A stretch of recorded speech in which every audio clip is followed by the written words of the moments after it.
বের হচ্ছে 23 সালে মেয়াদ শেষ হয়ে গেছে। 2 বছরে আপনি 1 বছরে রিটার্ন দেওয়ার সুযোগ হয় নাই আপনার। মেয়াদ উত্তীর্ণের তারিখ এবং এমআরপি এবং কোথায় তৈরি সে প্রতিষ্ঠানের ঠিকানা থাকতে হবে, নাহলে আপনার এই তেল বিক্রয়টা অবৈধ প্রক্রিয়া হচ্ছে। ঠিক আছে, ইলিগাল বিপণন করছেন আপনারা। এটা বন্ধ করে দিন স্যার। অবশ্যই বন্ধ করবেন, লাইসেন্স সাপেক্ষে ব্যবসা করবেন। এটা সামনে রাখেন, ওখানে রাখেন। কি তেল ভাই? সরিষার তেল অনেকগুলো আছে এই তেল। সবগুলোই নিয়ে আসেন।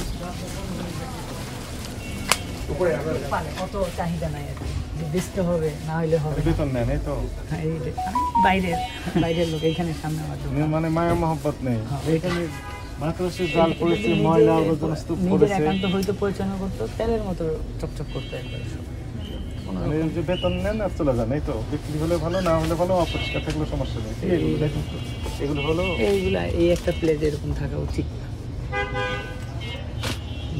সেক্টর বিএপি এলাকা। প্রত্যেকটা পণ্যের বিপণাতে গায়ে স্তর পড়ে গেছে ধুলাবালির, তাই না? কি এগুলো?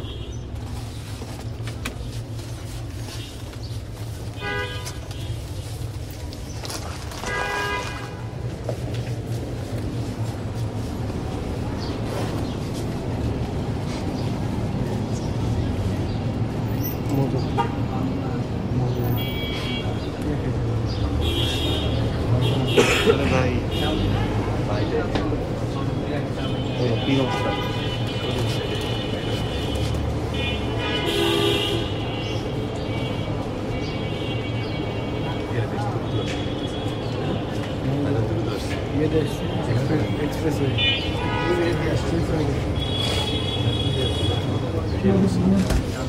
স্যার, এই যে সরিষার তেল বিক্রি করে কোনো বিএসটিআই অনুমোদিত নাই বলে দিয়েছি। না, বলি না, বুঝলি।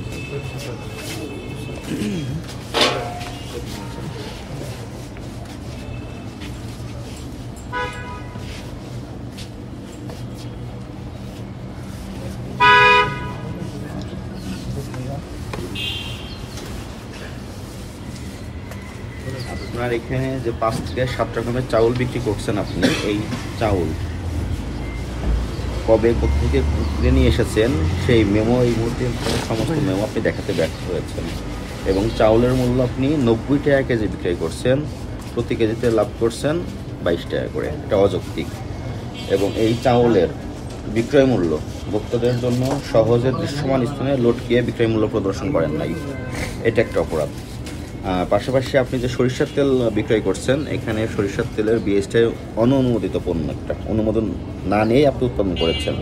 এবং এখানে কোনো লেবেল ব্যবহার করেন নাই, যেখানে উৎপাদনের তারিখ, মেয়াদ উত্তীর্ণের তারিখ এবং সর্বোচ্চ খুচরা বিক্রয় মূল্য এগুলো থাকা আইনগতভাবে উচিত ছিল। তাহলে এই একটা অপরাধ, এই দুটো অপরাধ আপনার এখানে সংগঠিত হয়েছে। আপনি অপরাধ স্বীকার করেন? যেটা হয় সেটা তো স্বীকার। ঠিক আছে, এই অপরাধে আপনাকে সতর্কতামূলক জনস্বার্থে 30,000 টাকা আর্থিক জরিমানা করা হলো। ভবিষ্যতে আপনি চাউলের যেখান থেকে সোর্সিং করে নিয়ে আসেন সেই মেমো অবশ্যই সংরক্ষণ করবেন, আপনার স্টক রেজিস্টার মেনটেন করবেন এবং কখনোই অযৌক্তিকভাবে চাউলের মূল্য অস্বাভাবিকভাবে বৃদ্ধি করবেন না।